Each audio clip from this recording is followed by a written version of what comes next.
Hello friends, Nifty analysis video में आप लोगों का स्वागत है। इस वीडियो में हम फिफ्थ ऑफ सितंबर के लिए एनालिसिस करने वाले हैं और देखने वाले हैं कि निफ्टी का अभी क्या सिनेरियो चल रहा है और आज का जो निफ्टी में एक अप मूव आया उसकी भी बात करेंगे। सो चलते हैं सीधा चार्ट के ऊपर। निफ्टी का डेली चार्ट आप लोगों के सामने है और आज आपने देखा हम काफ़ी अच्छा गैप अप लेके ओपन हुए और वहाँ से नीचे भी आए और नीचे आकर के वापस सारा मूव जो था वो नीचे का कैंसिल हुआ और हम लास्ट में बिल्कुल हाई के पास जा करके क्लोज दिए। ठीक है, तो अब देखते हैं कि आगे के लिए क्या सिनेरियो बन सकता है और आज का दिन कैसा रहा, आज की मूवमेंट कैसी रही। चलते हैं एक बार 1 मिनट के टाइम फ्रेम पे। तो 1 मिनट के टाइम फ्रेम में अगर हम आते हैं तो हमने देखा कि आज हम यहाँ पर गैप अप हुए और गैप अप होने के बाद नीचे आए। अब वो नीचे क्यों आए उसका रीज़न आप लोगों को पता है। मतलब अब तो जो लोग ये सीरीज़ देख रहे हैं स्टार्टिंग से उनको ये तो समझ में आ गया होगा कि हम ये नीचे क्यों आए थे। नहीं समझ में आया तो मैं एक बार फिर रिपीट कर देता हूँ। कल का जो ट्रेंड था, यानी कि फ्राइडे वाला जो ट्रेंड था, वो ट्रेंड दिन भर जो था ऊपर रहा और ऊपर रहने के बाद वो 50 EMA के नीचे जाकर के क्लोज दिया। इसकी बात हम बहुत बार कर चुके हैं कि ऐसा जब होता है और अगर अगले दिन गैप अप हो भी जाएगा तो उसको एक बार नीचे आना पड़ता है। यूजुअली आता है 80-85% केसेस में आता है। कई बार क्या होता है कि मोमेंटम बहुत अच्छा होगा तो नहीं आएगा। तो वो आपने देख लिया, एग्जैक्ट जो क्लोजिंग थी उसके आसपास तक वो आया प्राइस और फिर उसके बाद वो ले गया ऊपर निकाल के।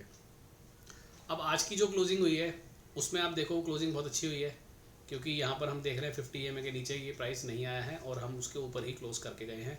और आज की जिस तरह की क्लोजिंग है उस क्लोजिंग के बेसिस पे नेक्स्ट डे जो है वो गैप अप होने की संभावना रहती है। तो देखते हैं हम कल क्या गैप अप होता है नहीं होता है। और सेम वही कि अगर किसी कारण से कल गैप डाउन हो जाता है, जिसकी संभावना अभी तो कम लग रही है क्योंकि आज यूएस मार्केट भी नहीं है, यूएस में हॉलीडे है तो कोई ज़्यादा ट्रिगर नहीं है। फिर भी इनकेस अगर कल किसी भी रीज़न से अगर गैप डाउन हो भी जाता है तो हम जो है एक बार को वापस ऊपर की तरफ आ सकते हैं, जैसा कि कल गैप अप, जैसे कि आज गैप अप होने के बाद हम नीचे आए। तो ये चीज़ अपने को ध्यान रखनी है। ठीक है, अब एक बार बात कर लेते हैं कि कौन कौन से इंपॉर्टेंट लेवल्स हैं। सबसे पहले तो आपने देखा कि हमने 19,500 को टच किया, ना सिर्फ टच किया उसके ऊपर क्लोजिंग भी दी और इस लेवल की बात हम काफ़ी टाइम से करते आ रहे हैं। थोड़ा सा लेट हो गया, 2-3 दिन हम बाद में ये टारगेट अचीव किए, लेकिन ये टारगेट आना था। इसकी बात हम लास्ट कई दिन से करते आ रहे थे। ठीक है, और मैंने आप लोगों को ये भी बोला था कि हमारे को एक बार नीचे जाना है ब्रेकआउट वाले लेवल पे, लेकिन उससे पहले एक मार्केट को एक बाउंस लेगी ऊपर की तरफ। तो वो बाउंस अब हमने देख लिया, वो बाउंस आपके सामने है। ठीक है, और 19,200 से लेकर के हम ऊपर 500 तक आए हैं। 300 पॉइंट की ये रैली अपने को एक मिल चुकी है। और अगर आप लोग साथ में कनेक्टेड हो, ये वीडियो सीरीज़ देख रहे हो, तो आपको ये मालूम होगा कि ये बात हम पहले कर चुके थे। ठीक है जी, तो अब यहाँ से क्या हो सकता है उसकी बात कर लेते हैं। अब सबसे पहले तो जो नीचे का हमारा सपोर्ट लेवल था जो कि कल तक 360-370 का जोन था, अब वो ऊपर शिफ्ट करके उसको हम 450 करेंगे। इवन 450 ठीक है, 450 to 460 वाला जो जोन है वो एक अच्छा सपोर्ट रहेगा।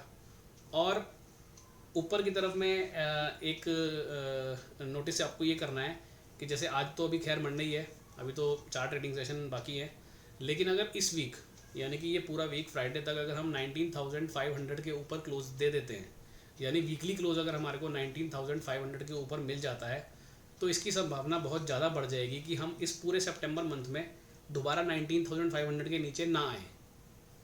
ठीक है, तो ये एक संभावना है और ये कोई इसको आप कोई रिकमेंडेशन मत मान लेना, ये एक चार्ट एनालिसिस के बेसिस में मैं बोल रहा हूँ।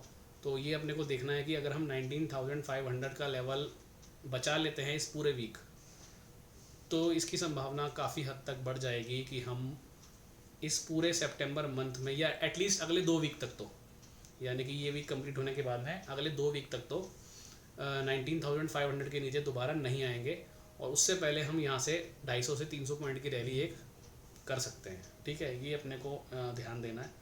और इन केस अब जैसे आज की जो क्लोजिंग है जिसके बेसिस पे ऐसा लग रहा है कि कल एक अच्छा मूव कल भी बनना चाहिए मार्केट में, या फिर एक गैप अप के साथ ही खुलना चाहिए, तो वो बनता है तो फिर आपको एक लेवल ध्यान देना है 19,620 का। 19,620 एक छोटा सा हर्डल है और उसके बाद में फिर जो है हम अच्छा जो है रनअप यहाँ से ले सकते हैं। तो नीचे की तरफ अब अपने को इंपॉर्टेंट लेवल देखना है 19,450, जो कि एक सपोर्ट है। अगर उस एरिया के आसपास आता है तो वहाँ पर हम एक अटैम्प्ट कर सकते हैं, क्योंकि रिस्क रिवॉर्ड रेशियो के हिसाब से वो लेवल जो है काफ़ी सेफ रहेगा। और ऊपर की तरफ एक माइनर सा रेसिस्टेंस है, ज़्यादा बड़ा रेसिस्टेंस नहीं है वो, 19,620। ठीक है, तो ये लेवल अपने को वॉच करने हैं। सो अभी तक हम जैसे जैसे साथ चले आ रहे हैं, जैसे जैसे एनालिसिस कर रहे हैं, आप देख रहे हो मार्केट में लगभग वैसा ही हो रहा है। थोड़ा सा डिले हो सकता है 2-3 दिन, क्योंकि ऐसा 100% तो नहीं चलेगा कि जैसा भी हम सोचेंगे मार्केट वैसा ही चलेगी। जैसा मार्केट चल रही है उसके अकॉर्डिंग अपने को अपना एनालिसिस करना होता है। तो अभी तक का जो एनालिसिस हम लोगों का रहा है वो आप लोगों के सामने है, और उम्मीद करेंगे कि आगे भी इसी तरह का एनालिसिस आप लोगों के साथ शेयर करें, जिससे कि आप लोगों को हेल्प हो। ठीक है जी। तो इस वीडियो में इतना ही। लेवल आप लोगों को मिल गए, नीचे का भी और ऊपर का भी, और अभी जो है एक ऊपर की तरफ बाउंस बन सकता है। तो इस वीकली क्लोजिंग को आप ध्यान से देखना। ये वीकली क्लोजिंग काफ़ी इंपॉर्टेंट रहने वाली है। तो इसके बाद जो एक नेक्स्ट लेवल निकल के आएगा उसकी बात हम कल की वीडियो में करेंगे। कल की वीडियो में भी कुछ एक इंपॉर्टेंट लेवल दूंगा आपको। तो कल की वीडियो यानी कि जो वीडियो 6 सितंबर के लिए रहेगी, उसमें हम कुछ और लेवल की बात करेंगे। ठीक है जी, चलिए, okay, thank you, bye bye. मिलेंगे नेक्स्ट वीडियो में, फिर आगे की बात करते हैं।